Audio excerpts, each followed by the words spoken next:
I'm back, ma'am. The indoor and outdoor bilingual journey in me. Yes, I do feel scared sometimes.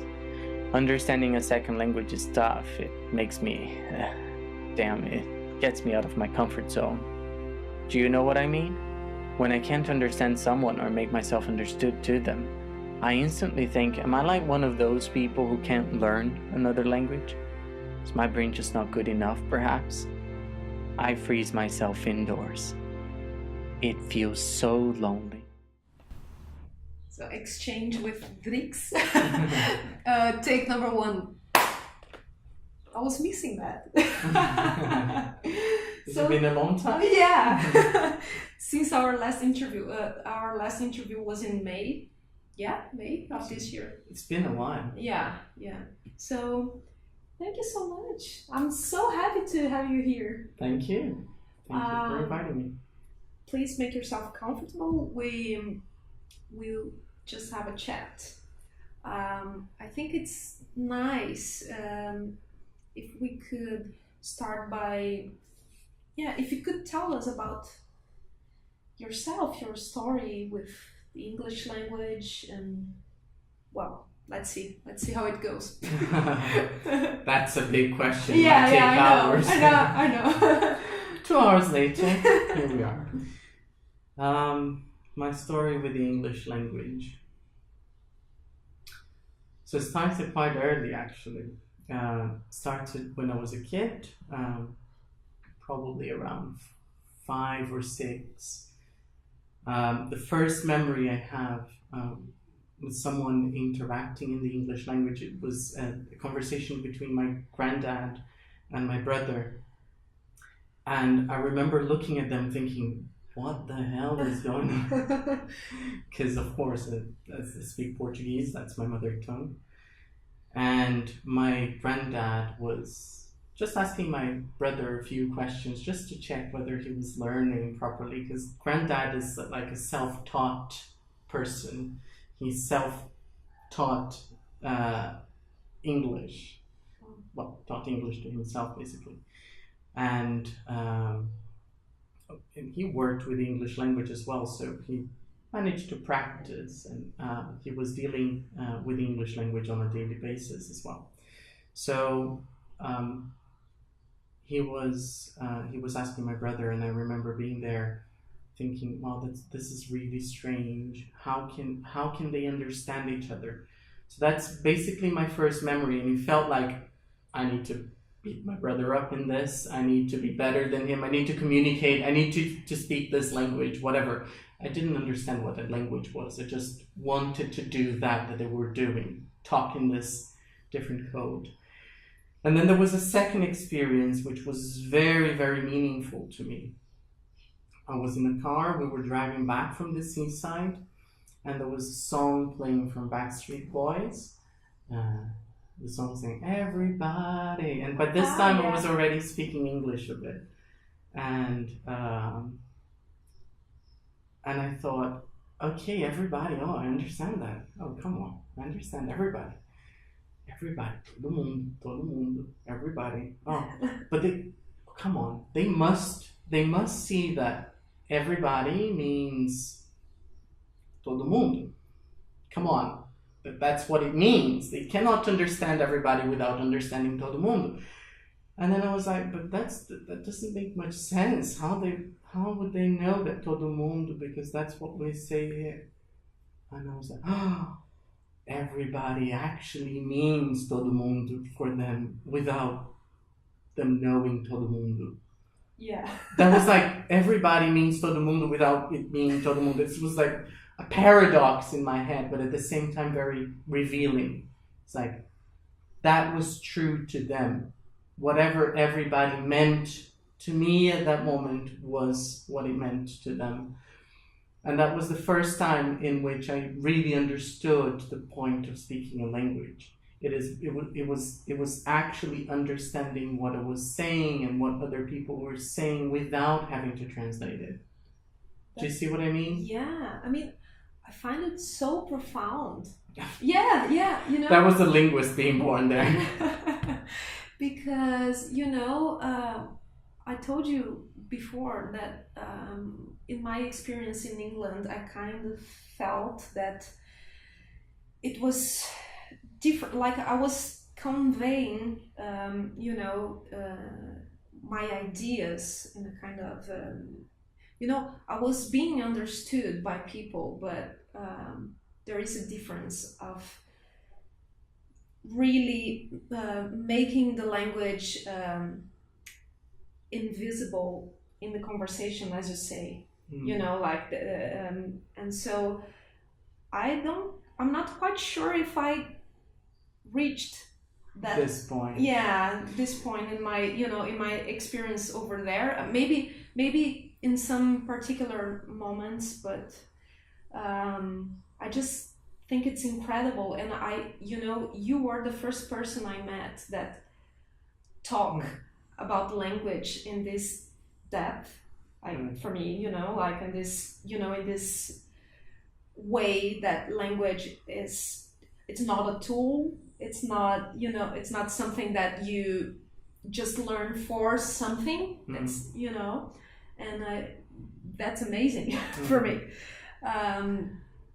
Could you explain to us, like, I just felt, what age were you at those two moments, like you said about your brother? Well, I think this first memory with my granddad and my brother, I must have been in my preschool years. Okay. So possibly around 5, 6. Yeah, not before that. I don't have any other memories before that. And then this other memory where I was in the car, I was a teenager already. So, well, a kid.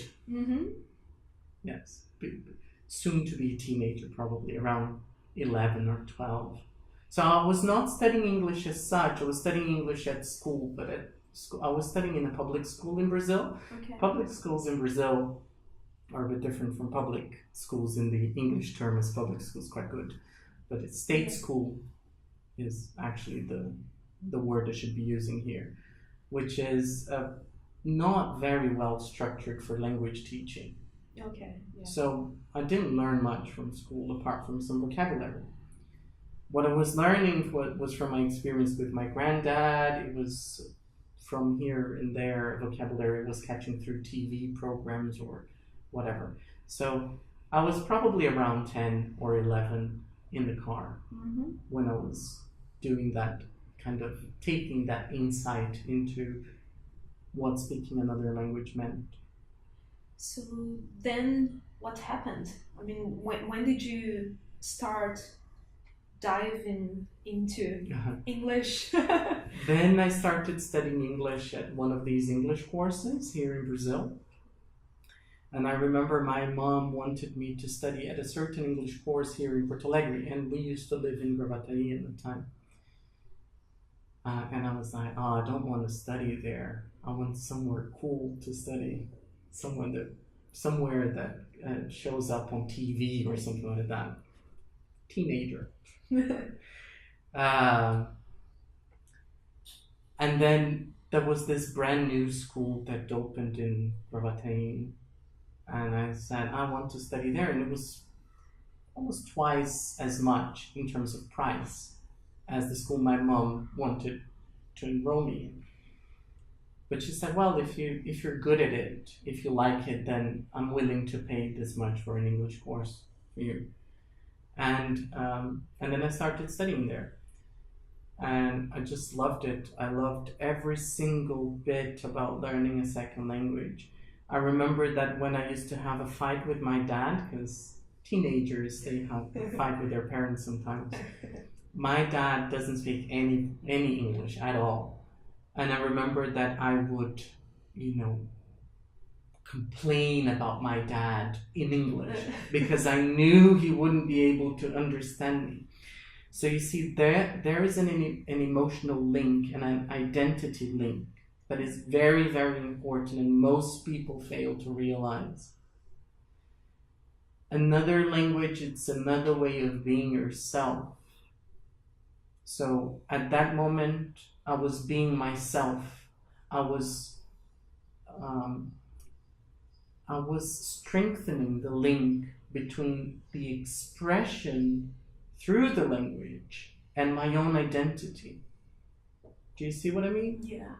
So the language was like a way out from the argument with my dad. So I can complain now because he's not going to understand me. And this is me. You see, this is me complaining. I'm irritated, but I'm verbalizing it. I'm venting it. I'm letting this disappointment out.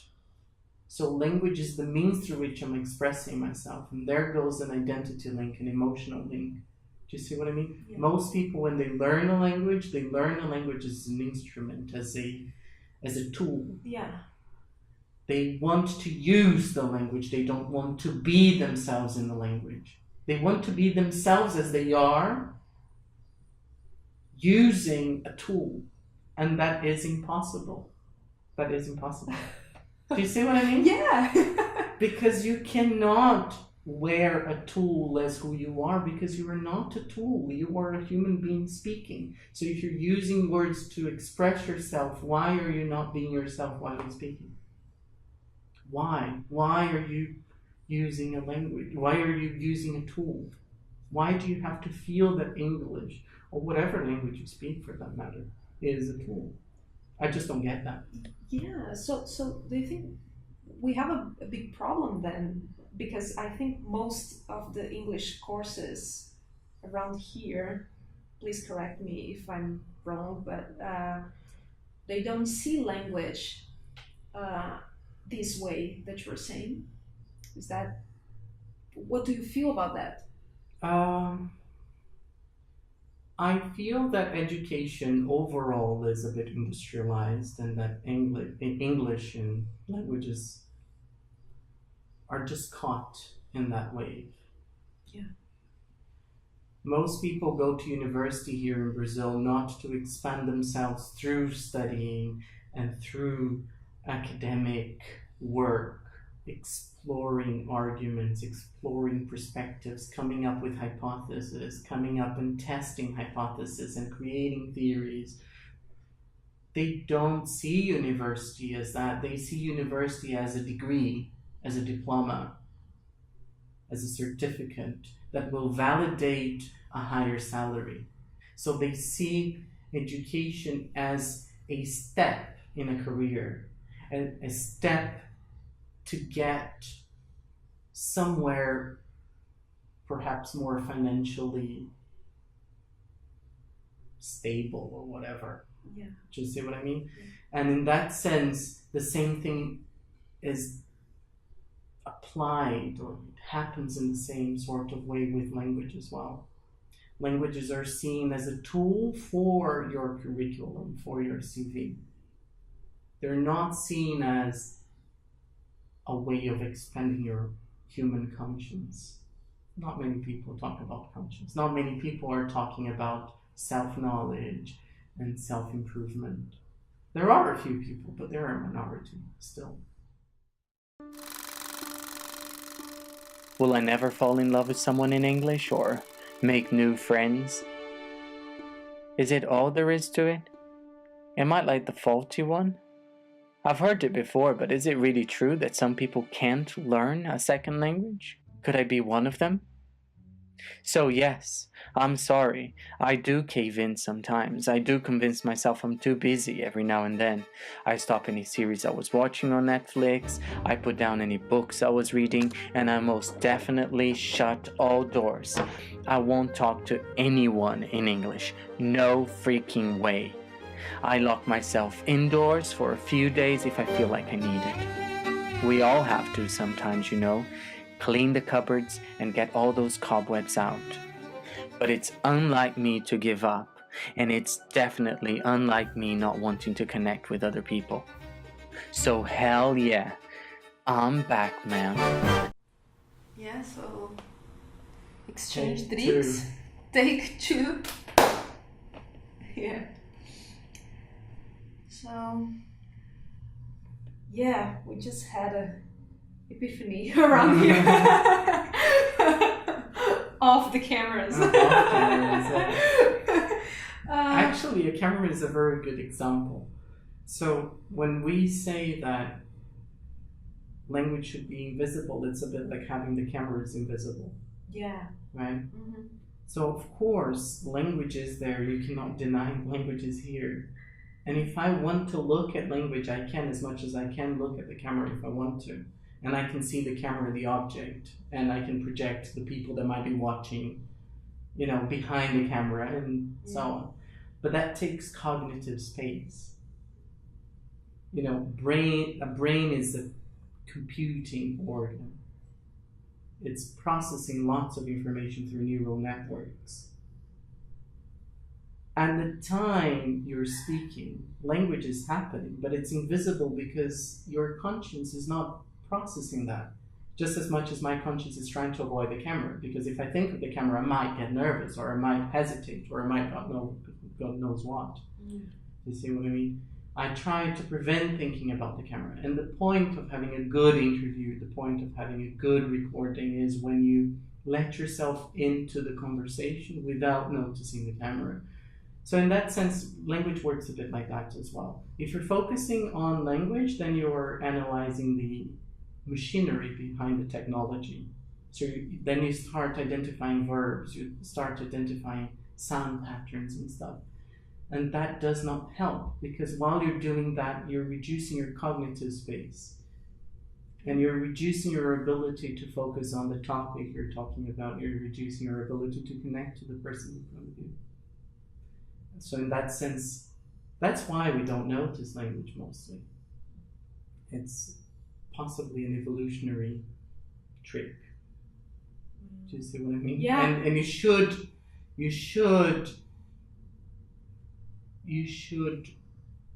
surf on that on your second language as well. Yeah. So yeah, this is so interesting. Like I just asked you if there is any other person that you know that has this perspective about language as you do, but then you told me it's kind of your own, your own work and your own point of view. And when did you start to develop this? I will say this new way of looking at language. Can you identify like a specific time or point in your life that you kind of felt, well, this is something kind of original, like my perspective is okay. I think this originality bit comes from when other people like you come to me and say, oh, I've never heard this before. This is a new perspective. Because to me it's always been obvious. This is the way it should be. But I think possibly the first time I felt this was when I was teaching. So I started teaching when I was 17. So I was teaching English for the same English course that I studied as a student. And you get like groups of 10, 15 people sometimes, and they're all very different. And some people just excel and they continue studying the language throughout the course, which is like 9 semesters, 4 years basically. But some people just drop along the way, they give up, and you can see the emotion, how can I say, there's like an emotional load that the person is carrying, like a very big and heavy bag, uncomfortable. Some people drop right in the first semester. They cannot stand the process, because you have to reconstruct yourself. You have to find a new identity, right? When I say you have to reconstruct yourself, is basically you're trying to talk to people again without being able to. And that dismantles who you are. Totally. because you want to say something and you just cannot say it. And you have to cope. Oh, gosh. You've got to cope with the fact that you are not able to do with it, to say it. You're not able to communicate what you're saying. And you have to be all right with it. Yeah. You have to think, you know what, maybe at some other time I can say exactly what I want to. But right now I'll make do with this circumvented manner of, expressing myself. Yeah, you have to be kind of compassionate About yourself. Yes, exactly. Yeah. Yes, you have to have self pity and patience. Well, pity is not a good word. But you have to be patient. You've got to be patient and know that life is way longer than the process of learning a language. Yeah.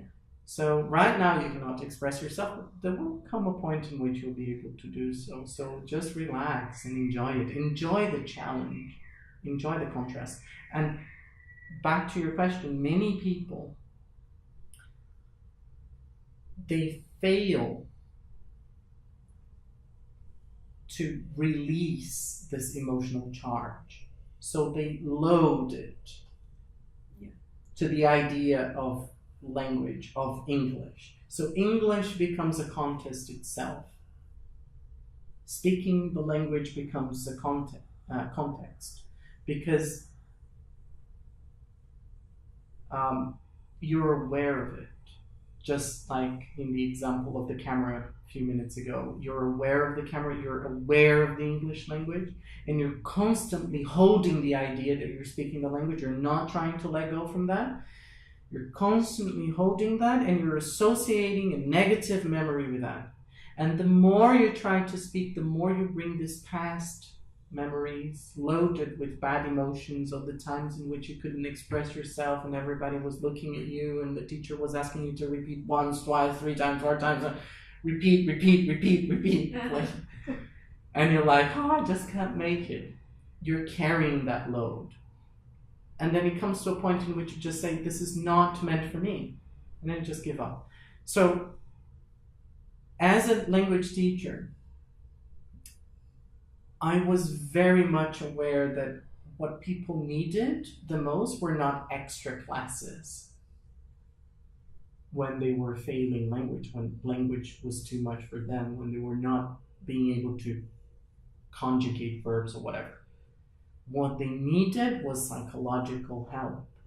What they needed was to redefine what learning a language was for them. Do you see what I mean? I wanted to talk to people. I wanted to ask them what was causing that emotional load, that emotional charge. But I just didn't have the time because I had lots of students, and then I would send the most difficult cases to the supervisor or basically the supervisor. And they would always say, just give extra classes. Just give extra classes, call the student, bring the student in at some other time, and go to the board and re-explain, because it's always about understanding language. You see how teaching is about understanding language, and to me that was wrong. You don't need to make people understand language. You need to make people forget language. It's quite the opposite. It's not understanding, it's forgetting. You need to forget the language. Yeah. And forgetting is a long process of letting go, of accepting, of trying to really connect to other people and mean what you say. Portuguese doesn't allow this expression. You've got to mean it. Portuguese doesn't have a translation for this. That's a challenge for the subtitles. Yeah, let's see. So I think we can speak about this concept that I'm saying concept, like this experience you created that is English therapy, because we are talking about this idea that we don't need necessarily to focus on the language to kind of, express ourselves. So, what do you do in the English therapy? Like, if someone comes to you and this person simply, I don't know, like people are struggling and they can't communicate. What do you do with this person in English therapy? Right. English therapy is done by all sorts of people. Most of the times, English therapy is just exactly what is happening here, apart from the cameras. Yeah, I can imagine. Yeah. The point of therapy, in the word therapy, in the concept, is the learning a language, speaking a language, being in the language is a therapeutical process. It doesn't matter what you're doing. So sometimes you can find yourself in an English therapy at a shopping center, at a supermarket. You can find yourself in a cafe. You can find yourself at a restaurant, at a dinner party. You can find yourself on the street. It doesn't matter. So language is invisible. There's just a moment in which you are exercising the ability to forget the language and just be yourself in the language. And that's therapeutical because you're being yourself. You're connected to the here and now. Do you see what I mean? And you feel comfortable with who you are using the words you do at the time that you're speaking. And that's it. That's English therapy. That's a therapeutical process in itself. Of course, there will be people who come to the English therapy already burdened by their past experiences. So what they want is like a cleaning session. Yeah. So therapeutical in the sense of please tricks, get all these nasty feelings out. And this is very complex to do that. That's a very delicate process. And so it's a bit artistic in that sense. But the technique is very simple. Is always look for experiences which are positive and create a association link.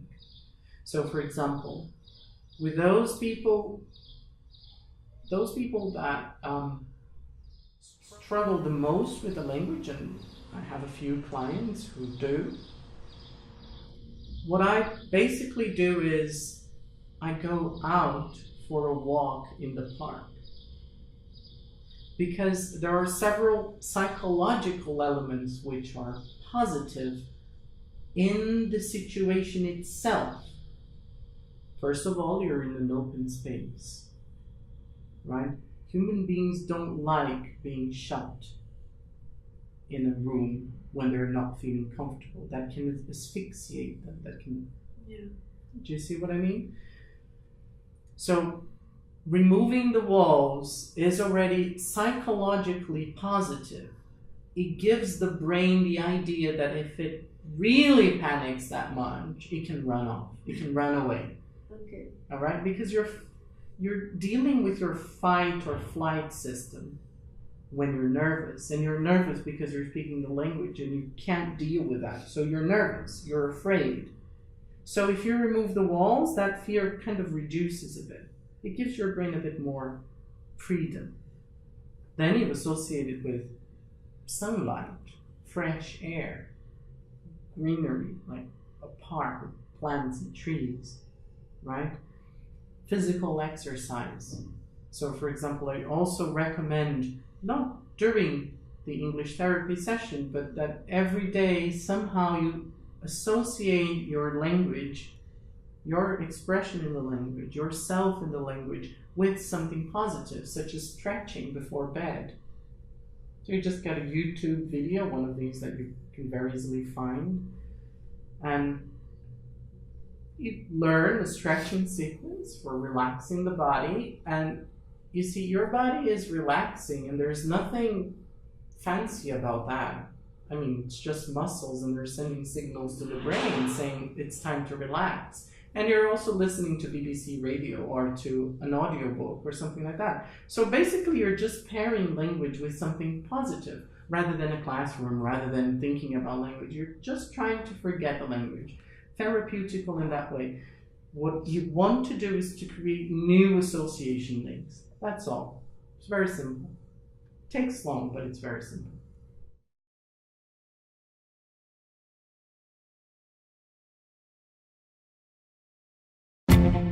I'm logging back on Netflix with no subtitles this time, and you can bet your bottom dollar I won't move to the next sentence on that book just because it's taking too long to read. Who said it was meant to be easy? Exchange drinks. Take 3.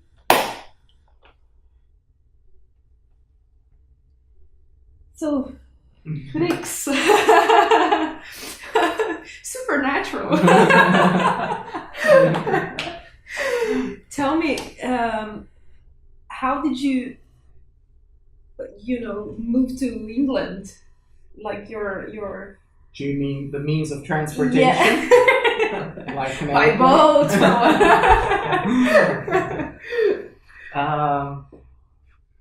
Right. The first time I went to the UK was just to practice my English in the everyday context. I was already teaching the language, so I went to the UK. I found out that there was a cousin living there, and I was going to Canada first.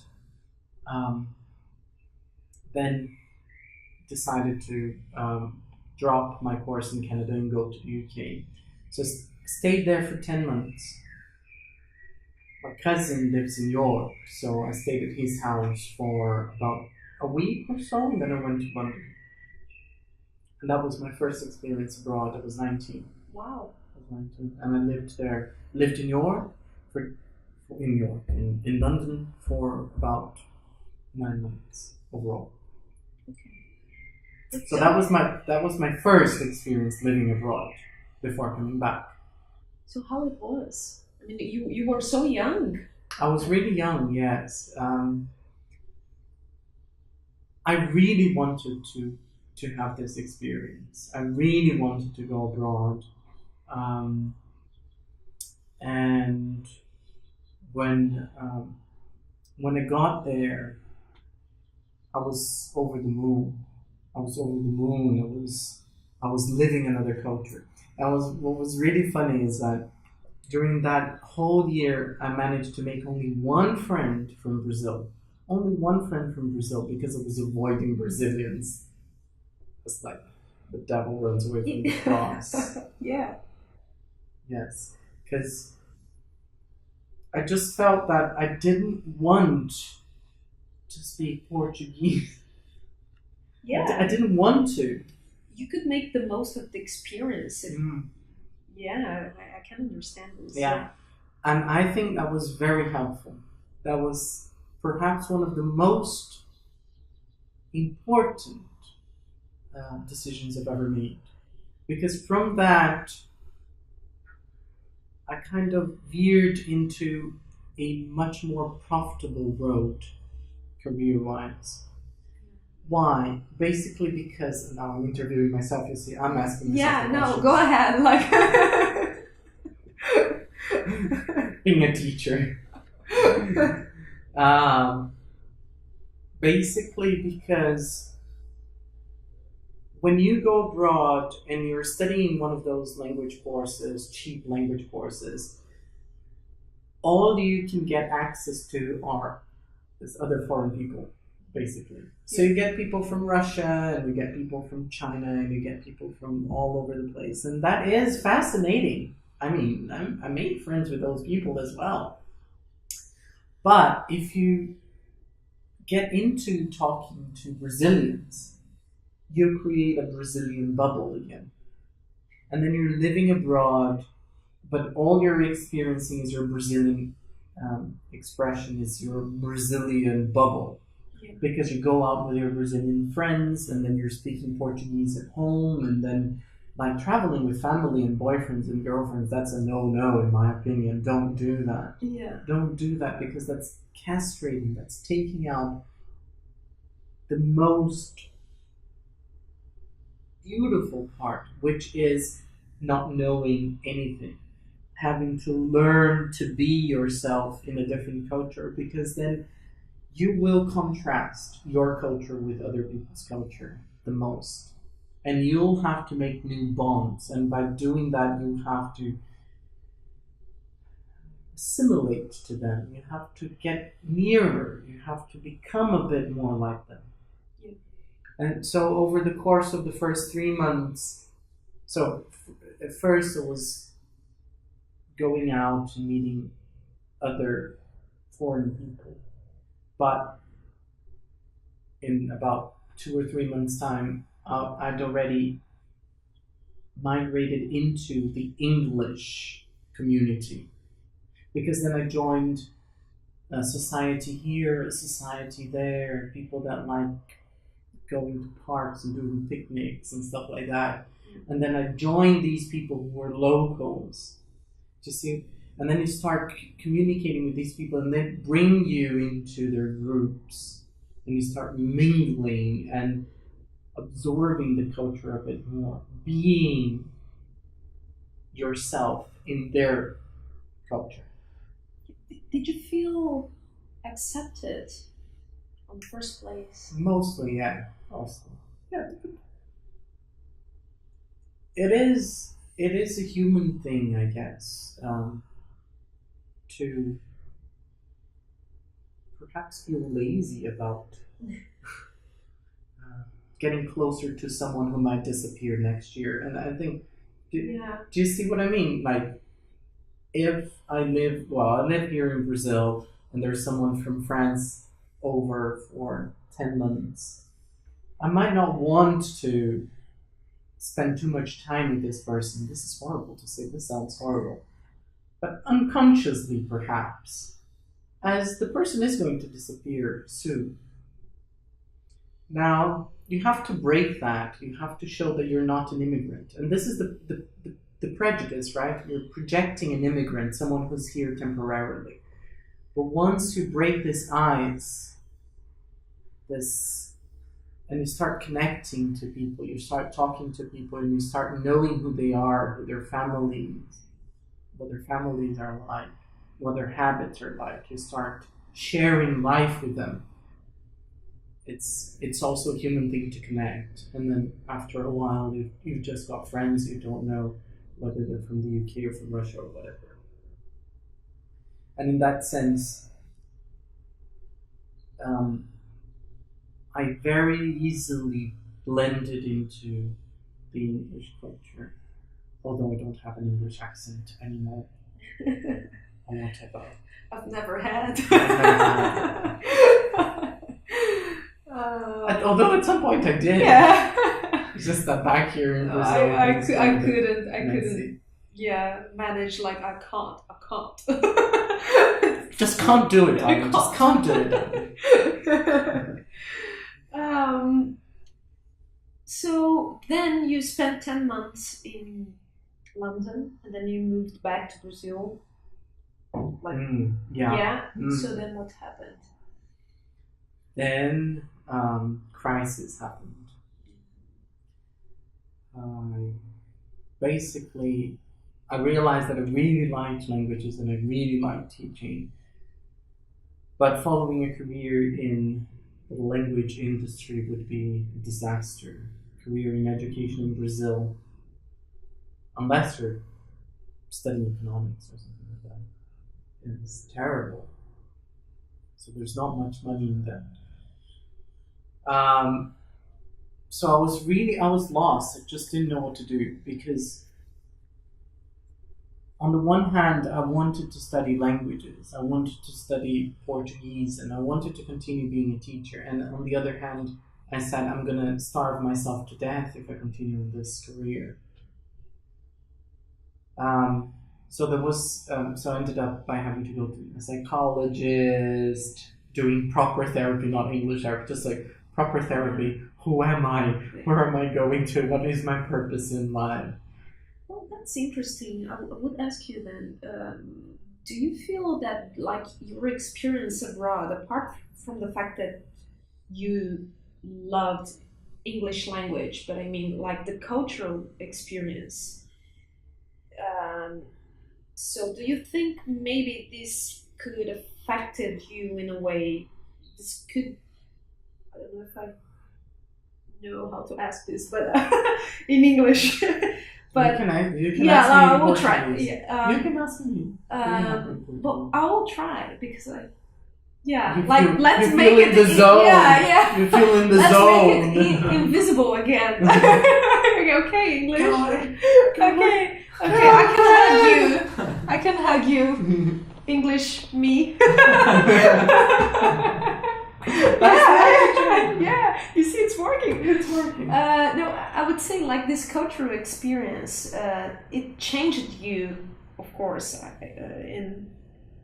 I'm betting it changed you in many ways. So then you came back, and then you kind of, like felt like you're Brazilian being again.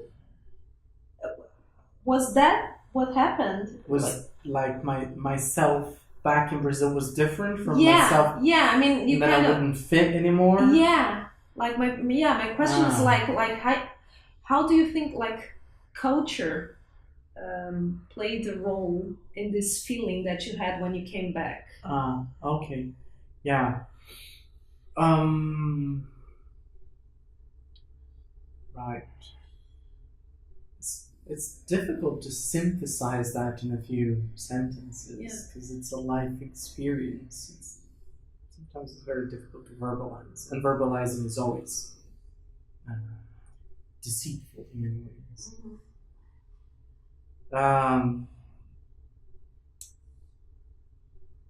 I feel like I think there's a saying that says that there's no river that is the same as there's no man that is the same, something like that. Yeah. I mean, every day we're a bit different, and when we're exposed to not completely, but very different culture, you learn to see the world in different ways. And that is not to say that their world is better. Okay? This is just to say whatever defined me before is not the only possibility. Do you see what I mean? Yeah.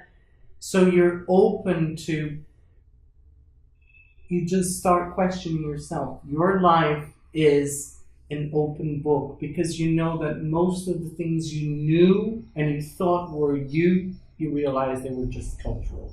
Yes.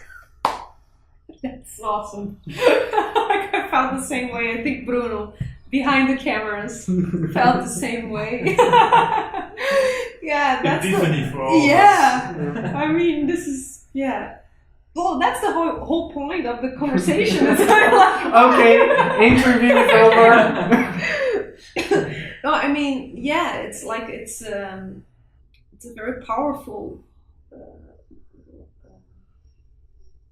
feeling. I mean, and so, but I don't want to interrupt you. So then you went to therapy and then to kind of figure out what to do. Exactly, because then you've got all the options in the world, man. You can be whatever you want, kid. Yeah. Because you can shape yourself. Basically, society, the world shapes you. Language is a way of shaping. Right? It's a way of construing the world, of constructing reality. So again, as I said, if you talk about language as a tool, that's the way you're going to perceive it. You're constructing reality in that way. Then an experience abroad is very meaningful and very profound, from the language side all the way down to the way you eat. Like, I remember looking at my friend David in the UK, and he was eating with the fork flipped over. Oh. Have you ever seen this? I've seen many people, I think posh English people eat like that. So normally here in Brazil we eat with the fork like this, right? Yeah. Like scooping it up, the food. And David eats, and some other people as well, with a fork. the scoop face down Yeah. with the Right. back of the fork, basically. So push the food up and then you eat. Wow. Yeah, that's It, it. it Exactly. requires a skill. Exactly. I mean. Exactly. And that was not only David. I mean, there were many people that were doing that over there, and I've never seen anyone doing that here in Brazil. So you see, that is not language. Yeah. That is just. And then you realize that even your choice of how you eat the food is sometimes determined by where you were brought up and what people were doing around you. And social psychology is all about that. Social psychology shows you all sorts of things related to this, how much society, how much our personal experiences within the culture determines our behavior. Well, anyway, so got back, and then I got the insight, perhaps, of like, oh, I can be whatever I want, and I can reshape myself. I can choose my path. I can be a bit different. But then, what am I going to be if I like teaching and I like languages, and there's no money in this, and I am Brazilian? Where am I going to go to? So I was stuck between two very difficult positions. One of them would be to continue my career as a teacher, and then just accept that for the next 10 years I would have to study a lot, Mm-hmm. and, just be poor. Not that money is essential to life, but at the same time it is.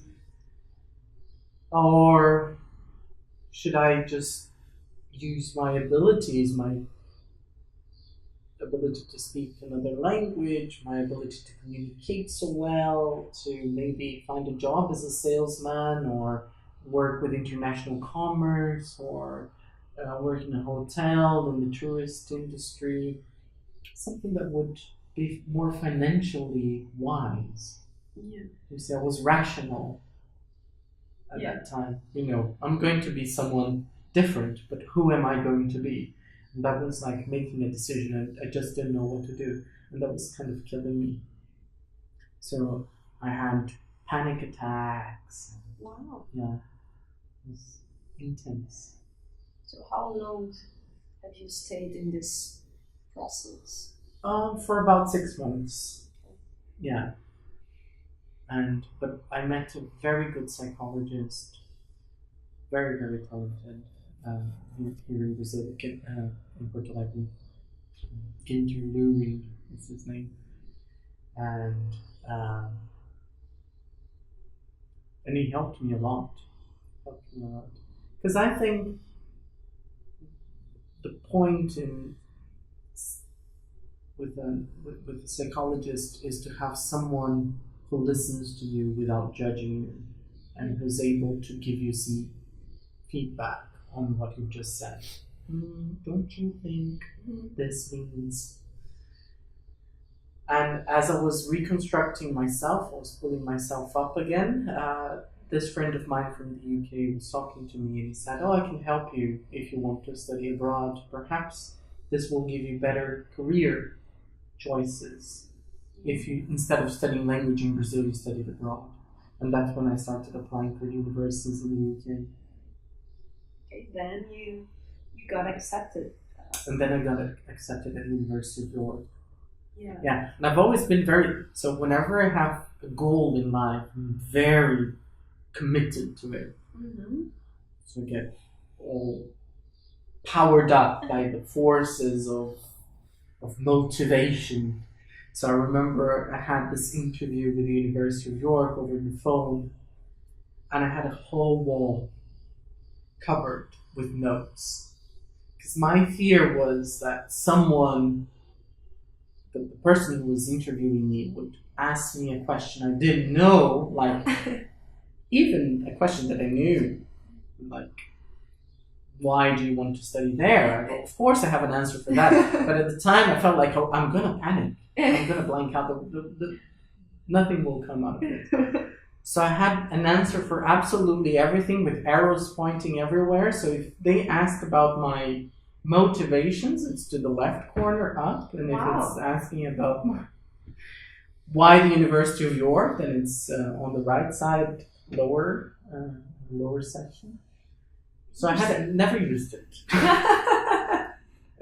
All over your whole wall failed. Yes. Exactly. No, it helped me psychologically. Okay. Fair enough. Yeah. But then, yes, Sam Helmuth from the University of York interviewed me. And she was lovely. She was absolutely lovely. And she said, I didn't really have to interview you. Like, I'm sure just from your application that you're the right candidate. But I just wanted to hear your voice and say hello and have a little chat. And she never asked me anything very complicated, and that was it. So I went to New York, and that was a beautiful experience. So in your time in New York, you took a degree on English language and linguistics. Okay, so then you fell in love with linguistics.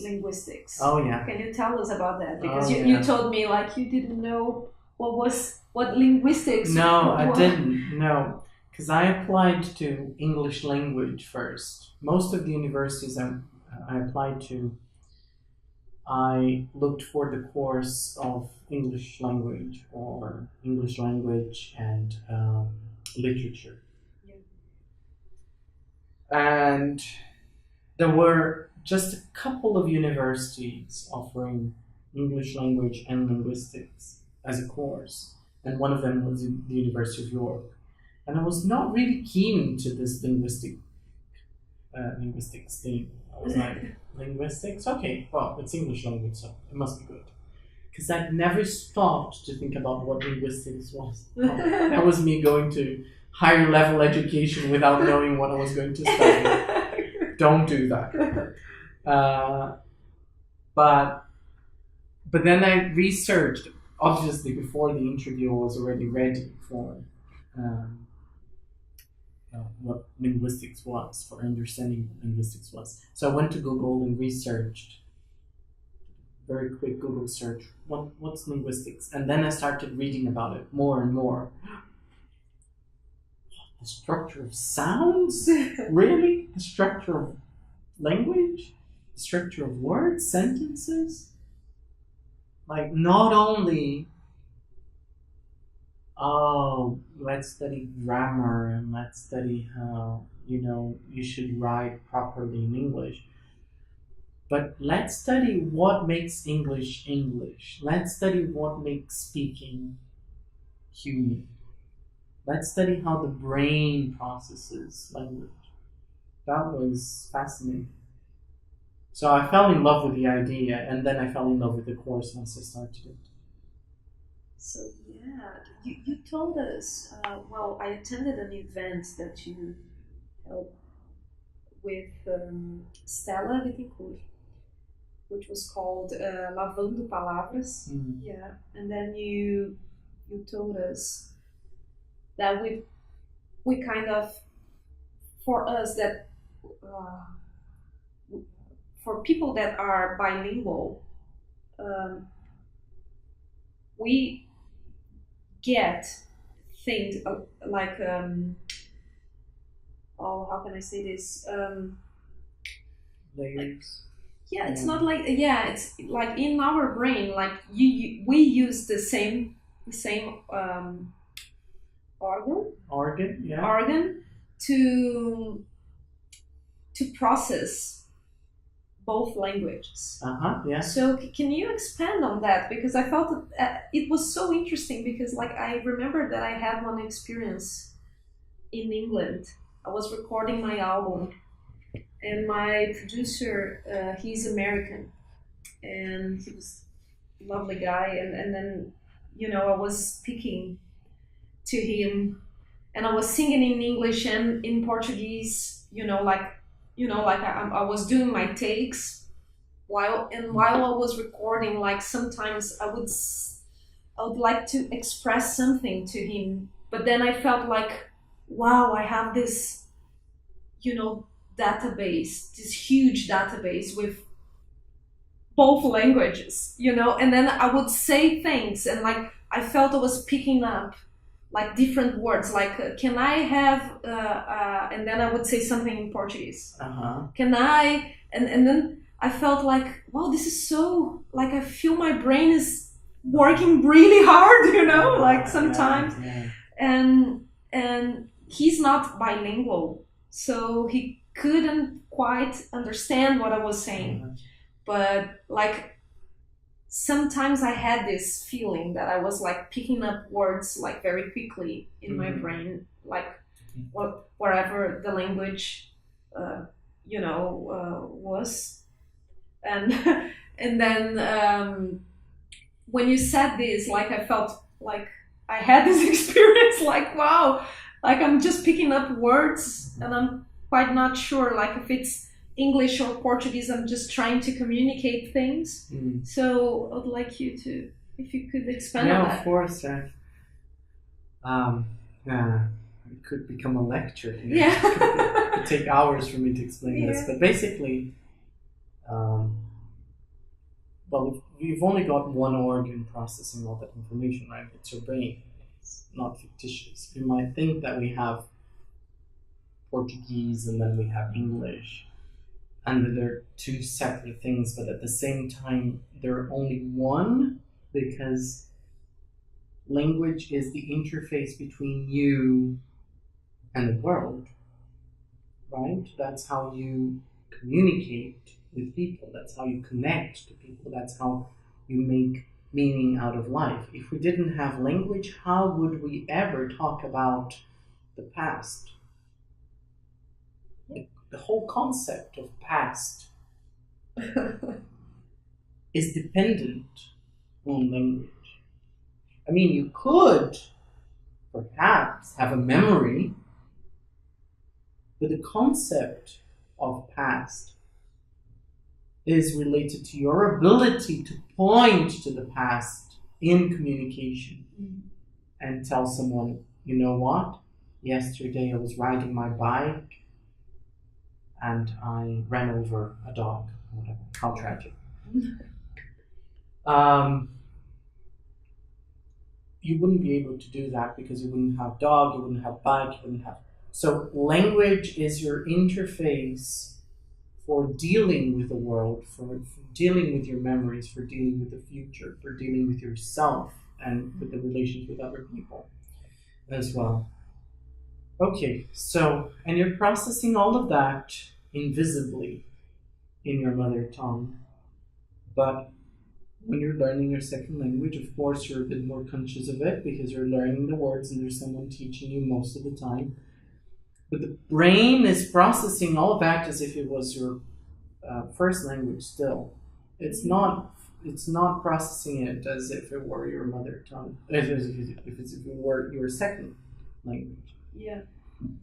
So there is competition in absolutely every word you say. Always. For example, if I look at this, I might say sofá, or I can say assento.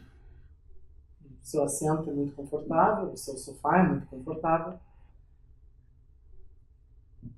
The frequency at which I use the word sofá determines whether it will be stronger against assento. Do you see what I mean? Mm-hmm. But if I start using assento o tempo todo, all the time, then assento becomes more reinforced in the neural networks, and it will compete more powerfully against the word sofá, and eventually you will have a point at which both words might be aware, they might become aware to you, visible to you. Yeah. Accessible. Maybe, yeah? Uh-huh. So when you're learning your second language, you're relabeling the whole universe. Your whole existence is being relabeled. So instead of calling this almofada, now I have to see this as a cushion. It is a cushion. And it's got to be a cushion. It is not anything else in the world apart from a cushion, except that it is. It is an almofada as well. Do you see what I mean? Yeah. So Portuguese and English will always be competing against each other. So you cannot say, oh, now I'm going to turn my Portuguese off and turn my English on. Of course, the English language becomes a context in itself. And therefore, if I say cushion, I'm more likely to say sofa instead of sofa. Yeah. Because I'm in the context of using words in English, and cushion comes along in the neural networks with sofa. Do you see what I mean? It's very abstract, but it's supposed to be simple in this sense, right? And in that sense, once you start communicating more in English and practicing more, you're more likely to feel autonomous in the language. Like I'm speaking English, and I don't notice the competition in Portuguese, okay, of the Portuguese language. But it is there. It is there because when I look at this object, the visual input that's coming through my eyes is highlighting the object in the world, the concept of the object in the world, which is activating all of its, everything I use it for and how I label it and what I name it. And the English word is going to come along with the Portuguese word and everything that comes along with this object in the world. Yeah. Does that make sense? Yeah. Okay, and about your feeling then of having like this kind of desktop, yeah, where you've got these words available to you in Portuguese and English and you're kind of accessing them all. It's basically because you're experiencing a creative state. You're trying to select rather than just express. Yeah. Do you see what I mean? Yeah. You're trying to express but guide your expression. And therefore you need to be sensitive to what you're feeling. And this opens the channel of your own awareness. And therefore you might notice that cushion is coming alongside almofada. Mm-hmm. And then you become a bit more, I'm going to choose this one instead of that one. And it could be really hard as well because you want to say something because you're more familiar with it in that language. So you're speaking, you're writing a song, let's say, about sofas and almofada. Yeah, it would be interesting. Yeah, and then you've never used the word cushion before, apart from here and there. There's not much relation with this object and the word in English. Therefore, the word almofada comes, and then you have to push it. You have to suppress it. You have to push it down so that it won't come out as a verbalization. It won't be verbalized. Yeah. Otherwise, you code switch. So you're speaking English, and then you're speaking Portuguese, and then in English again, and then So let me see if I understood. Like for our for everybody that is watching.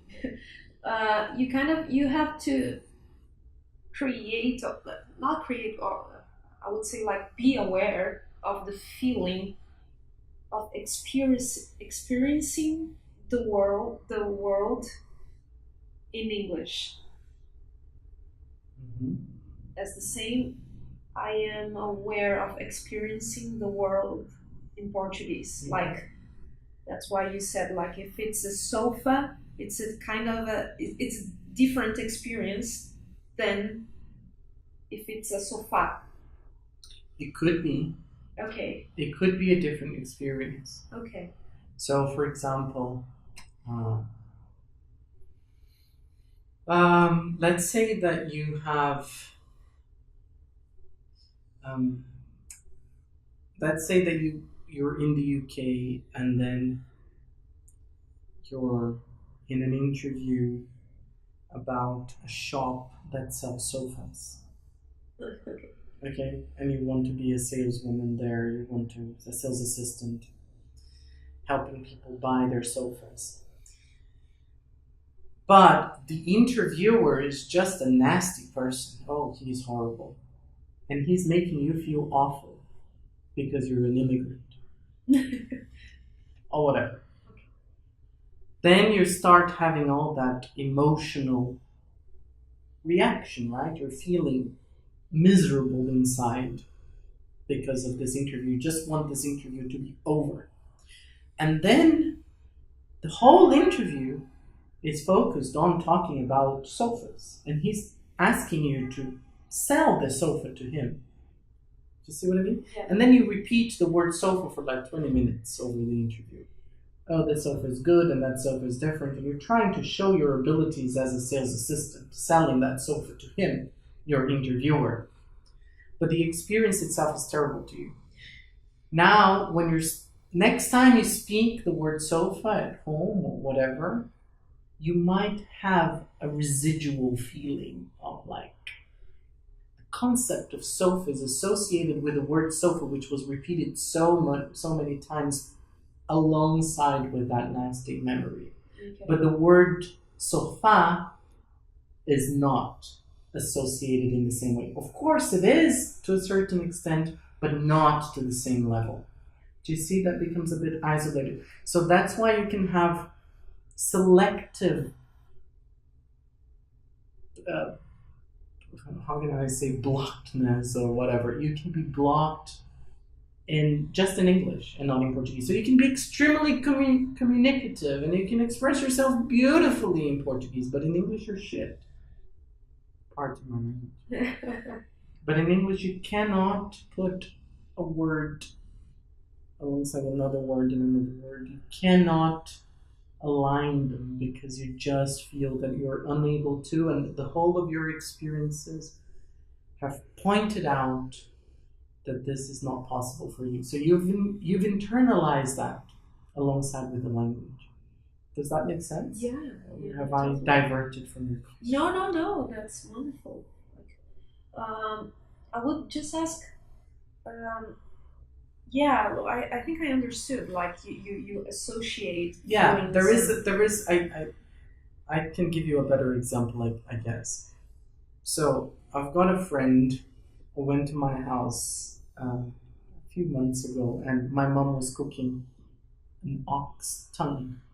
Wow, this is pretty common here in Brazil. If anyone's watching this interview abroad, an ox tongue is a traditional dish. Perhaps not traditional, but it's fairly common here in Brazil. Maybe not in the UK. But not many people like it though, because they don't like the idea of tongue, right? Yeah. So this friend of mine sat at the table and they all helped themselves and he was very happily eating the food. Oh, this is really good. But as soon as my mom said that it was ox tongue, he immediately changed his behavior. Mm-hmm. He immediately changed his taste for the food. The word comes with the concept. Your experience of a tongue, and then you see the animal. Yeah. You don't see the food. You see the thing, the animal, the tongue of the cow, whatever, moving about. And that puts you off the food because that's the only experience you have. The idea of eating that part of the animal is unthinkable to you. Do you see what I mean? The word brings the concept because words are a bit like illusions because they are. It's the whole point. Right now I'm speaking, but I could be saying anything. Like yesterday I was flying with a bird in the sky and you can see it. It's an illusion. I caused this. It's like hypnosis, right? You see this. So when I activate the word tongue, I change the experience I have with the food itself. Do you see? The concept is activated. Yeah. So the concept of sofa, okay, is the object. But the word itself is now related to something that stained, that soiled your experience with that word, with that concept. And now you're trying to say sofa again, but the word is dirty with a bad experience. So you need to saturate that memory. You cannot erase the memory, but you can reinterpret the memory, which is the basis for cognitive therapy. Or you can simply create new experiences. So with the word. That's what you do in English. Exactly, yeah. So you could New associations. Yes, basically. So if you feel, but that comes with emotional awareness as well, and emotional intelligence, self-awareness. So you might feel bad and not know it. Oh. Okay? Yeah. Mm-hmm. Because you're not aware of it. Or you might feel that and this happens very frequently, you might feel that your language's ability is terrible because you cannot talk, you cannot express yourself in English. It's just not possible to you. So that is in itself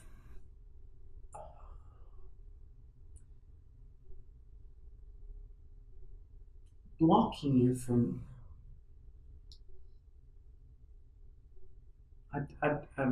I guess I've lost my train of thought.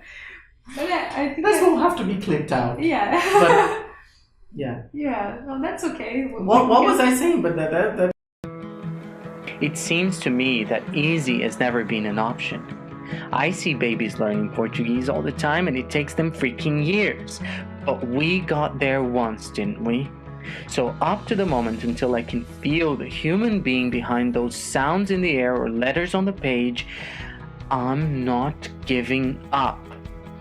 I'm gonna be there again and again wholeheartedly because ma'am, I'm not afraid of misunderstandings, you see. No, I'm not. That's just part of being human, of having the brain we do. There's no problem in that. I'm only truly afraid of missed connections, you see. I'm only scared of being unable to feel who's talking to me. The language itself is not a problem. It doesn't really matter if we're connecting over my mother language or any other way human beings can find to see each other. I'm alive regardless of the language I speak, and I need to connect to other people. I need it. We all do, one way or another. All right. Go ahead. You were talking about religion. What was the question again? If you have a religious point of view, yeah. Yeah, any practice, like spiritual practice or religious practices? Do you believe in something? There you go. It's very personal. No. It's very difficult because what I can understand, or as far as I can understand from my experience with looking at brains and seeing how brains process reality through language and through culture or whatever, all I can say meaningfully is that religion is a word, God is a word, and concepts, they're words, they're concepts, and they are socially, culturally, and personally determined.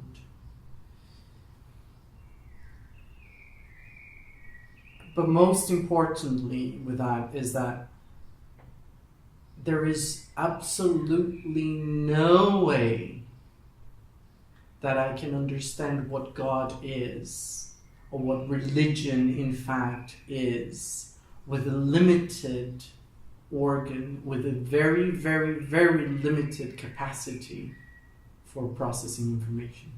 Do you see what I mean? Yeah.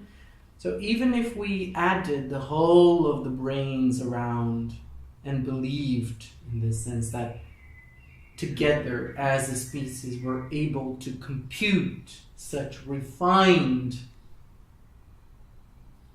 essence, idea, any words will fail, because you were talking something that is metaphysical. It's not physical. Even if we added all the computing capacity of all the brains and perhaps all the computers we've created, the universe is so big as far as we can measure it and understand it with our limited capacity again. How am I going to answer that question? Whether God exists or not, or whether if it's this God or not. All I can say is that it is a very, very personal experience to each one. Whether they feel it or whether they don't. Whether they have experiences to justify it or not. Whether these experiences are delusions or not. Yeah. You see, this, there is absolutely no way, and religions have, like institutionally speaking, right? Religions like Catholic or whatever, they've been trying to get their heads around that for centuries. They've been trying to convert the whole species. And if it was one obvious reason, if there was only one obvious path, then we'd all be converted now. And even the concept wouldn't exist. It just is what it is. Just as much as oxygen or whatever. But it's because we cannot compute it, it's because we cannot understand it that we fight over it. Because we all want to have a say, no, this is the way I feel. So all I know is like understanding a bit about how the brain works humbles me. Because it puts me in perspective of how little I am. Yeah. Do you see what I mean? So who am I to say anything? That's my answer. Oh, I guess. Yeah. You can use it too for your things. Yeah. Well. Okay. So. Yeah. Well, after that. Where else to go? Yeah. That's it, folks. Well. Yeah. Well, I was trying. I was saying that we could like talk about Cambridge. Oh, Yeah. So then you took your degree in New York. Yeah. Mm. And then you went straight to Cambridge. How was Yeah. In short, yes. But there's always a story behind everything. it? Yeah. So I was studying at York. I was in my second year, and I was excelling at university. I loved what I studied, and I was one of those geeks that was always at the library. I was always following the lecturers around, going to their office hours, not only to clarify doubts I had, but just to be with them in their light. Yeah. I've always thought that teachers and professors are like deities. They're like gods walking on this planet. And then I'd interact with the university experience a lot and be immersed in that all the time. So I was excelling at my course. I was doing really well. And on my second year, people started saying, especially one of my friends, she used to live at my house, share a house with me, Debbie. She said, "Oh, you should go to Cambridge because I have an uncle who used to teach at Cambridge, and now he's an ambassador at China or whatnot." and I've already spoken to him about your marks, and he said that you stand a very, very good chance of getting into Cambridge. And I was like, oh, come on, Debbie, come on, Cambridge, because we've got the word, because we've got the concept. It's something out of this planet. Yeah, I mean, I can just hold a book. Yeah, on my hands, you know, like saying Cambridge. Yeah. So I said, oh, come on. But she kept on insisting. She was applying for a master's at the University of Bristol, and I helped her with the process, writing her application. Wow. Yeah, because I like working with text as well. I like words, and language is good. Is my area. I love doing that, reading a text and like editing it, whatever. And I was helping her in that process, and so she was very determined to get me into Cambridge. So she kept telling me, go and apply, go and apply, go and apply, go and apply, go and apply. Have you applied yet? Have you applied yet? Have you applied yet? Have you applied yet? And I was like, no, I haven't. Then I spoke with one of my lecturers, my supervisor at York, and she said, yeah, you should totally apply, because I think you stand a good chance. And I was like, okay. So I did apply. But the thing is, I needed a scholarship. I could not afford the course there. I needed not only the position, but also the scholarship. And so I applied, and I also applied for the Gates Cambridge Scholarship. And I remember it was, the application's deadline was due at the time I had my final exams at the end of the term.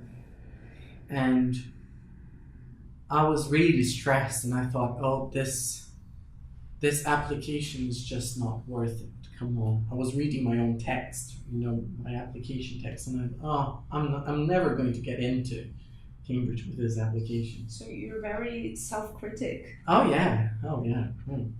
Professionally, right? Come on. This text needs to be really good.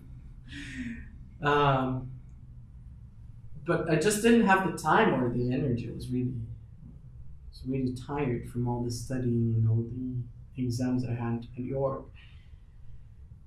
And I remember that I had this assignment to do at the university. So I stopped my application, because it's one of these softwares you start the application and you can do it for over a month. Yeah. You can save it. But if you don't edit it in 1 week or something like that, then it will automatically resume in 24 hours. Ooh. The application. You need to be constantly working on it, otherwise it will shut itself off. So I was writing these assignments, and I never got around to finishing my application properly. And then when I got back to it, it said, well, you've got 24 hours, Mr. De Silva, to submit your application. And there was more than half of it to be done still. My God, that evening. So I was writing it in the middle of the night. So I spent like 4 or 5 hours over the night. Even though the next day I had exams and everything, I was writing my application just for the sake of doing it. Go, send it. I'm never going to get into Cambridge anyway. And but I think there goes one of those moments of desperation where you put all the emotions in the words. So I was saying how much linguistics was important and how little linguistics research there was here in Brazil. And Brazil is a multicultural place within itself, and there's lots of linguistic variety within the country, and understanding about language is also understanding about human nature. And what is more important than understanding human nature when all we want to do is connect economically and socially and whatever.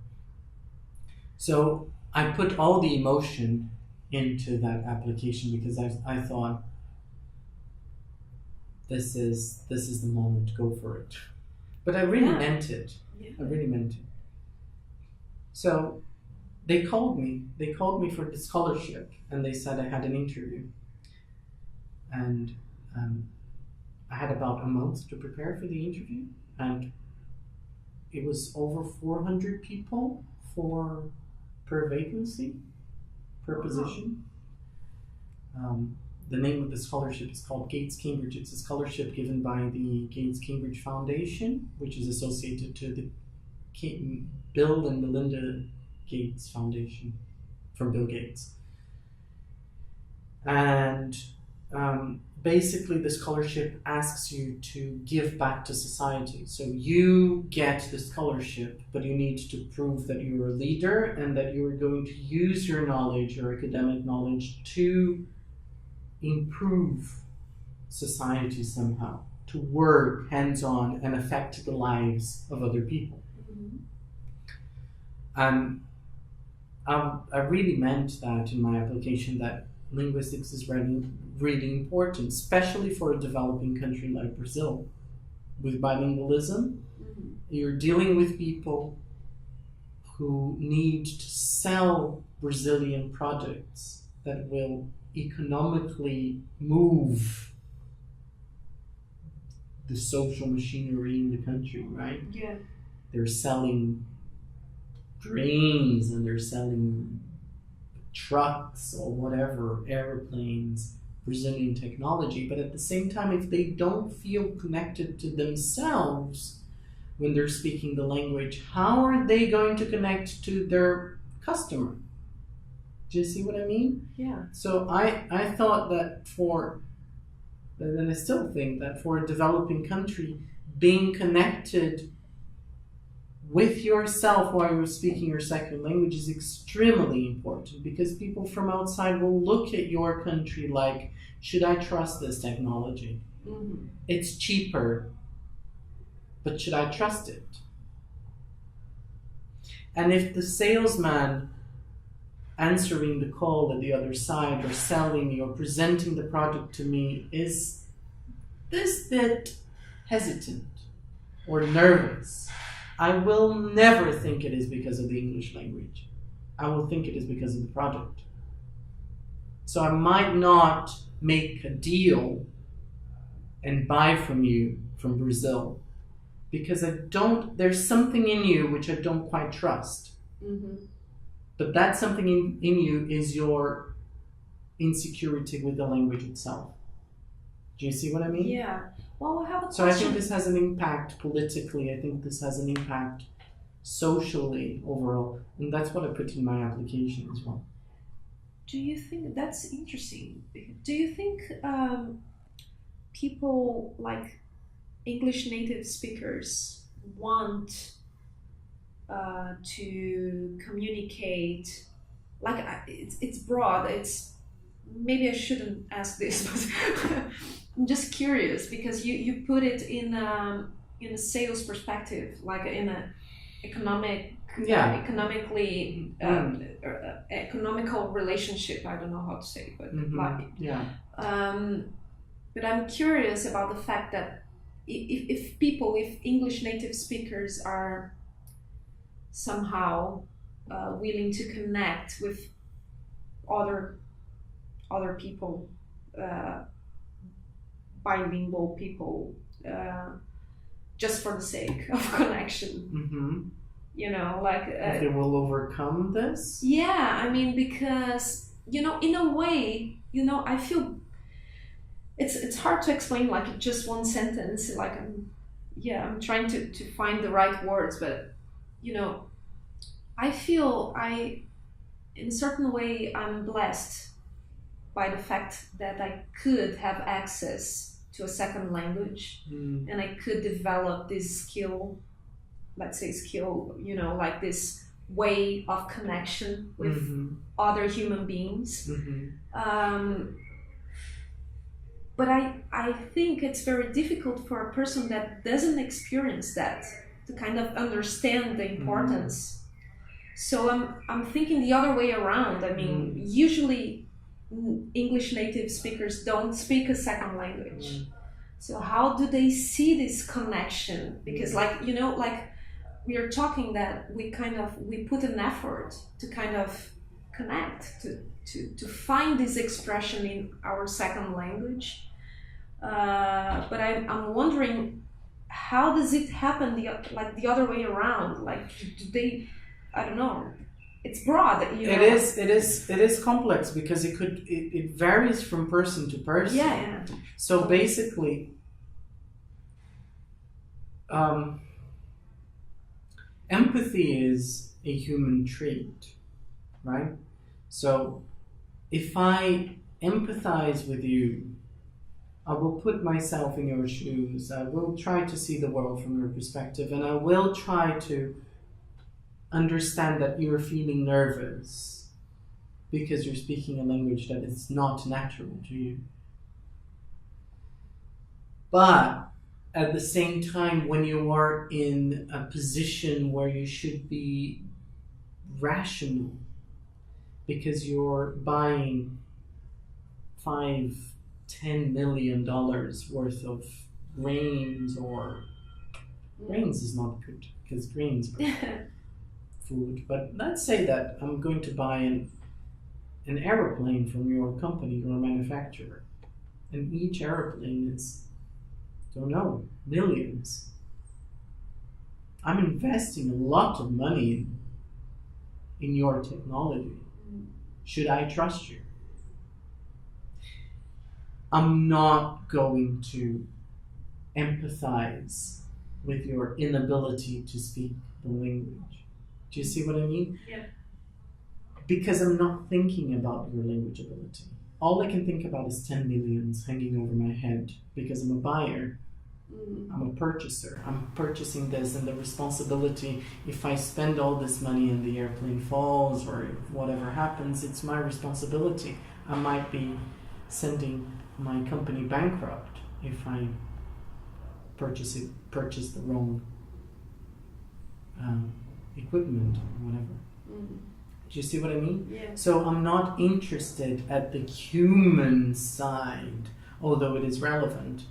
I mean, I'm reading it from a very technical, very business-oriented reading, and that's what most people are thinking about, the objective life. I'm not thinking that much about the human being. But the thing is, I'm doing that, and I am a human being. And you are talking to me, and you are a human being. And if you are scared because of your language, I might misinterpret it.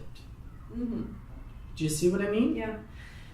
Now, economically, that must have an impact. Socially and politically, that must have an impact. When our less than ideal political figures travel and they represent our country and our democracy and they're expressing themselves in less than optimal ways with who they are. Yeah. Look at Barack Obama speaking. Look at Michelle Obama speaking. They're there. They're connected. They're looking at the population, at the world, and they're talking to people from their hearts, of course, politically, because they are political figures. But at the same time, they are there, present in each word. What can you say about someone who cannot connect to themselves in their second language as much?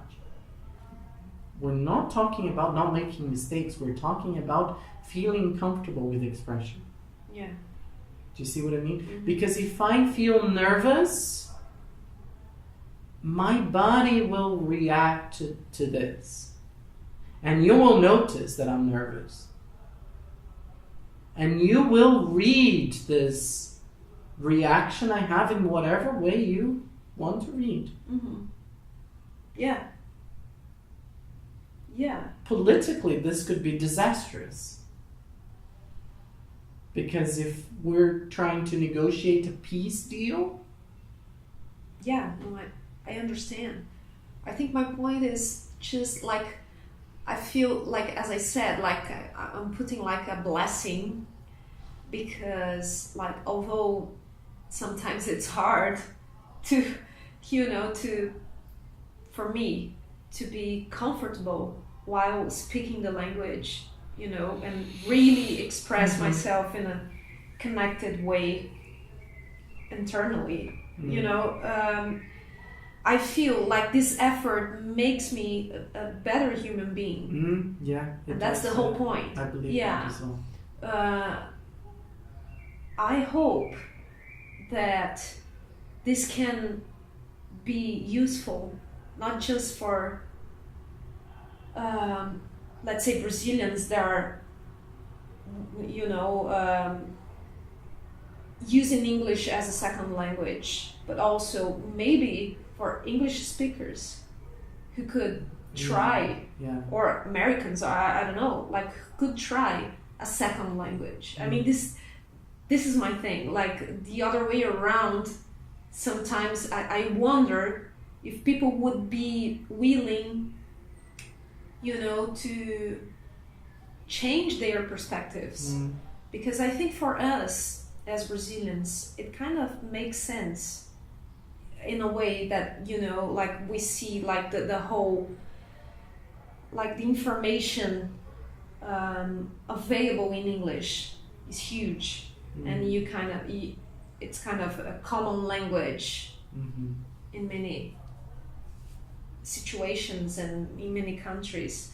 But yeah, I just feel like this, like, it's good for us that we are able to experience this,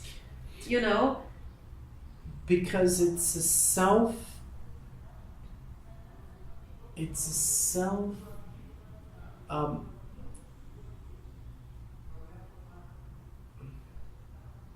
reflecting process.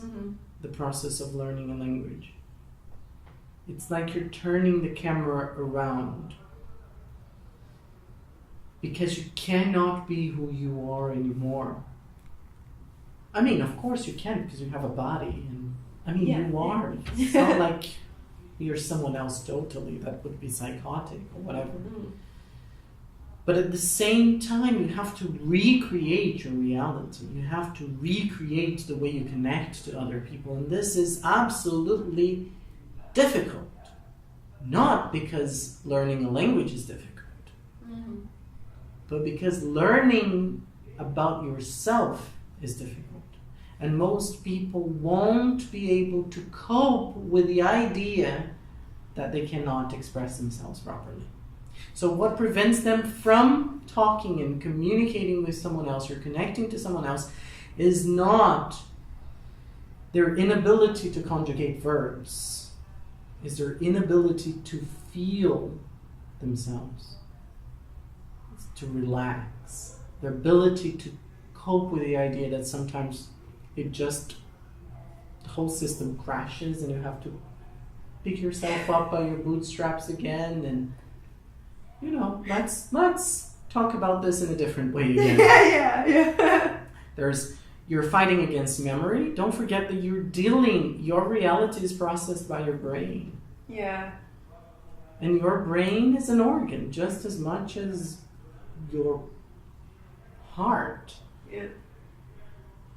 I may try to run a marathon, but if I don't practice, then I'm not going to run a marathon. Not because my heart is not capable of running a marathon, but it's not conditioned to yet. Yeah. So the struggle of learning a second language is this resistance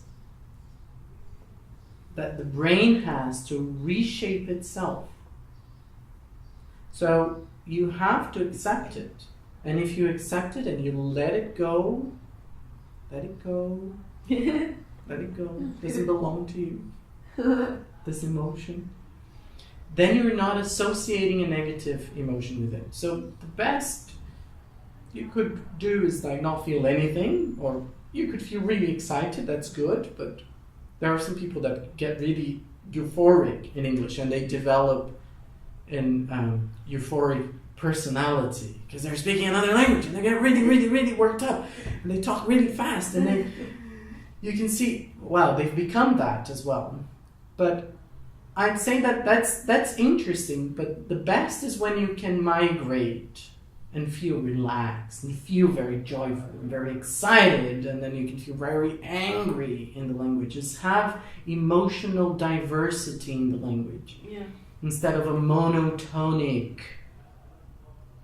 only feeling nervous, only feeling less than optimal in the language. Yeah. So you may just relax and just feel connected, and that's it. And if the person doesn't understand me, then I'll just say it again and say it again. Just as much as if this recording is not good, I know that we can turn the camera off and I can have a glass of water and we can start recording it again. Just understanding that this is possible is enough for making me comfortable and not want to turn the camera off. Yeah. Do you see what I mean? Mm-hmm. Just understanding that things will go bad when learning a language, that learning a language is difficult because you're reshaping the way the brain processes reality. Language is the interface of reality. Then I can accept that, and I accept all the struggle and effort I need to put into it, and that it will inevitably break every now and then. That's part of the game, and then you just pick yourself up and then you construct a better identity. In that sense, it's related to what you're saying. You're translating yourself into a new way of being, which is a bit of that other culture as well. A bit of your culture, a bit of both. Yeah, I would ask you, in which ways did you feel translated in your experience in England? I felt when I was speaking English. Yeah, I mean, whatever you want to say. I mean, like. I felt translated at when I was working with because I worked with a team of lovely ladies in a shop in York for 3 years, and they were all just so lovely and nice. But it thrilled me that they saw the Brazilianness in me, Yeah. because of my jokes, and I was younger as well, and I played with that. I loved being the Brazilian. So, of course, that could have some aspects in the way I talked and my accent or whatever, but mostly in the way I talked about the world, the way I joked, the way English people they're not optimal at this swing that the Brazilians have, and the sex, the sensual thing that's very Latin American, and I'm not like this normally here. Yeah, it's but funny. I felt translated in this way, if you see. So my English self became a bit like that. Yeah. Because it was getting some of the qualities from my culture and doing that as a treat for my friends. You see, and being the Brazilian every now and then. So that was funny. So and that also became part of my identity in the language. But also, you see, it is literally translated because it is not completely the same as I was here in Brazil, because my humor was different. Although there were elements of this Latin and the body and the humor was still very British, and the way they joked with words, and so it's translated in this sense, as in it's an adaptation from abroad into their culture. Yeah, so do you feel like your Brazilian being, let's say, in Brazil, is somehow translated again? Yeah.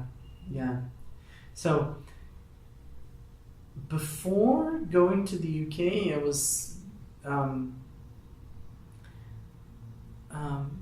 still. I don't think this is the best way to explain this. Let me try to talk it in a different way. After going to the UK, I realized that when I was back here, I felt a bit awkward when hugging people. You know, because hugging people in the UK is something awkward. It's something exceptional that you'd only do with your best friends. You don't hug your client for Christ's sake. Yeah. You don't. Random hugs are not available. Exactly. You need to have a sign: hugs for free or given or available. You need to let the person know that that's an option and they can choose not to have the hug. Yeah. Because you hug Yeah. a person, but then the person doesn't hug you back. Well, they do, but kind of rigidly. I had this experience. So I embodied this social distance, you know, and it's by no means it is a bad thing. Yeah. Let's not read hugging people as the best thing that can happen to people. Oh yeah, let's hug everybody. Of course, it's a very human thing to do. It can be very positive, but it's also cultural. It's a cultural phenomenon. Yeah. In the UK, they just don't do it, or they just don't do it as often as we do it here in Brazil. So, I guess I brought that back with me. So even though I'm speaking Portuguese, even though I'm back in my mother culture, I still feel rather awkward when hugging people that I don't know very well, or when people hug me, I'm like, what's going on? You know, like an English person, I feel perhaps what an English person would feel like. Oh, this is very intimate. Oh, we're getting very close here. What's going on? And you see the joke? I just made a joke I wouldn't be able to do in Portuguese. Yeah. Oh, we're getting a bit... Yeah, I mean, perhaps I would, or not so frequently. Yeah. Yeah. And that's another way of being translated as well. Perhaps my way of making jokes in Portuguese also changed. Mm-hmm. I feel more able of joking in English than in Portuguese sometimes.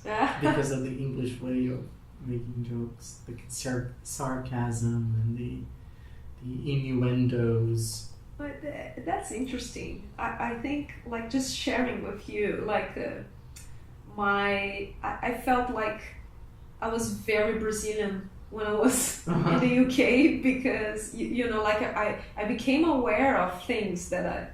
My God, I'm so foreign. Yeah. Like I'm really Brazilian. Like I smile, and you know, and like I do all those funny things with the body, and you know, so I felt the same. Like and I felt good with this portion of my own culture. Let's say, like, wow, there is something that is kind of, you know, fresh.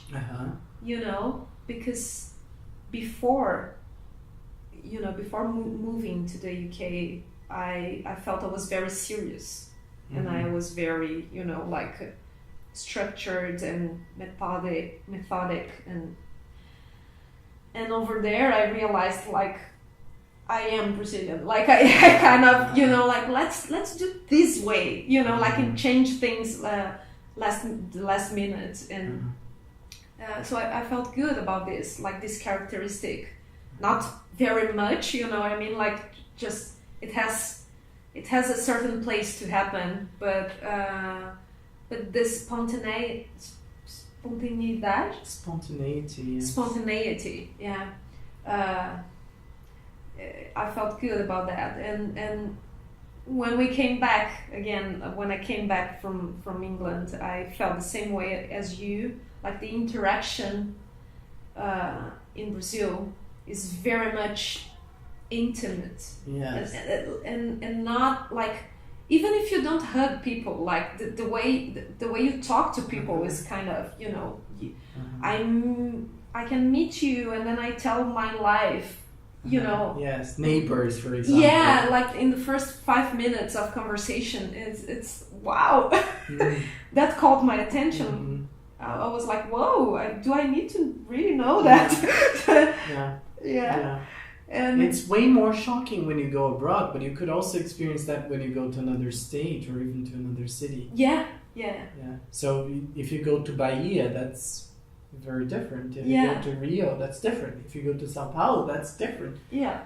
Like, you can see, wow, this is not a way of doing things or communicating or talking to people. And then you realize that you are a cultural thing. Yeah? Most of what you think defines you is also defined a gazillion other people. And there goes your originality. Yeah. Forget it. Forget it. I'm not special.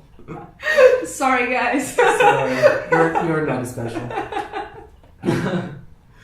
But at the same time you are, you see, because only you inhabit your body. Yeah. And only you have the people you have in your immediate network. Only you have the experiences you have. And that shapes a lot. That is very, very important. That is extremely important. If you're someone who drives all the time because you're a taxi driver, you might think that driving is very stressful because that's your work and you do it all the time. In a city like Porto Alegre with no metro system, in a rainy day like this, it might be hell on earth. Yeah. And the idea of driving and the idea of car is completely different from me, from my idea of car and my idea of driving, because I only get the car at the weekends and I go to Gramado, I go to nice place and I'm putting some nice music and I'm driving. Oh, this is so relaxing. You know? So car and driving to me is excellent. To you is a bit of a burden. That's microculture, your own culture of your own experiences. Again, back to the language. What experiences are you associating with your language? Are you aware of what pleases you?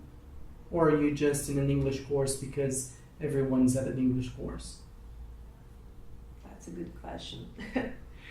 So, I just want to thank you for this wonderful conversation. You're welcome. I think it's just amazing. I feel you are a kind of an artist of linguistics, let's say.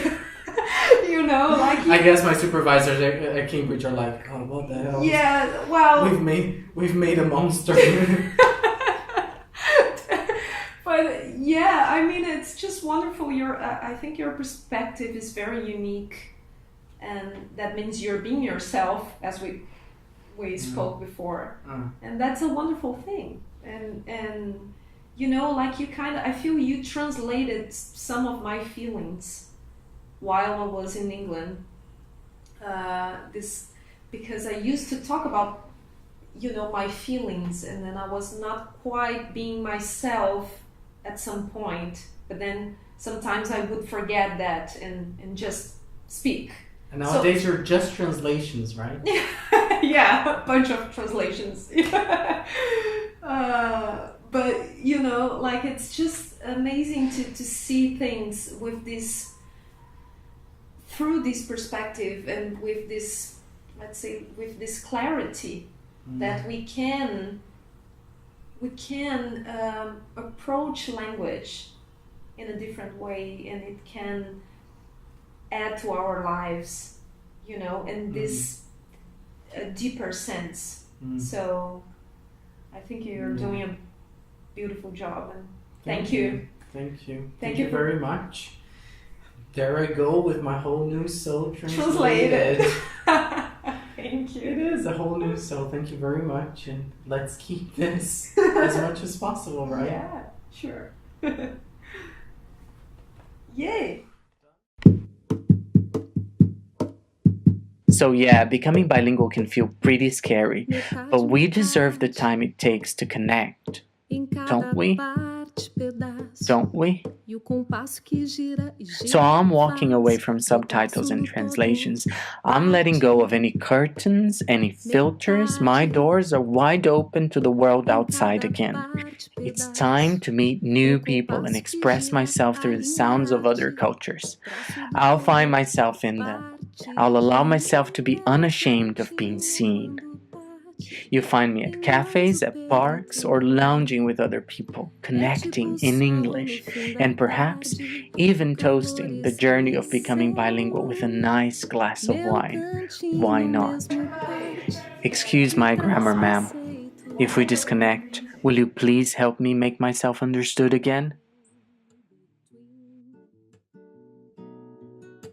Where do I belong? Well, I suppose there is a place I should go.